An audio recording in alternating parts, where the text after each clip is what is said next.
11 আর নিশ্চয় আমাদের কতিপয় সৎকর্মশীল এবং কতিপয়ের ব্যতিক্রম। আমরা ছিলাম বিভিন্ন মত ও পথে বিভক্ত। 12 আর আমরা তো বুঝতে পেরেছি যে আমরা কিছুতেই জমিনের মধ্যে আল্লাহকে অপারক করতে পারব না এবং পালিয়েও কখনো তাকে অপারক করতে পারব না। 13 আর নিশ্চয় আমরা যখন হিদায়াতের বাণী শুনলাম তখন তার প্রতি ঈমান আনলাম। আর যে তার রবের প্রতি ঈমান আনে সে না কোনো ক্ষতির আশঙ্কা করবে এবং না কোনো অন্যায়ের। 14 আর নিশ্চয় আমাদের মধ্যে কিছু সংখ্যক আছে আত্মসমর্পণকারী এবং আমাদের মধ্যে কিছু সংখ্যক সীমালঙ্ঘনকারী। কাজেই যারা আত্মসমর্পণ করেছে তারাই সঠিক পথ বেছে নিয়েছে। 15 আর যারা সীমালঙ্ঘনকারী তারা তো জাহান্নামের ইন্ধন।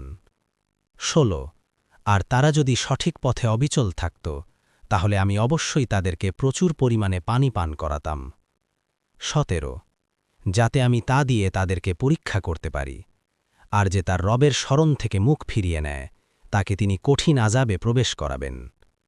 18 আর নিশ্চয় মসজিদগুলো আল্লাহরই জন্য, কাজেই তোমরা আল্লাহর সাথে অন্য কাউকে ডেকো না। 19 আর নিশ্চয় আল্লাহ বান্দা যখন তাকে ডাকার জন্য দাঁড়াল তখন তারা তার নিকট ভিড় জমাল। 20 বলো, নিশ্চয় আমি আমার রবকে ডাকি এবং তার সাথে কাউকে শরিক করি না। 21 বলো, নিশ্চয় আমি তোমাদের জন্য না কোনো অকল্যাণ করার ক্ষমতা রাখি এবং না কোনো কল্যাণ করার।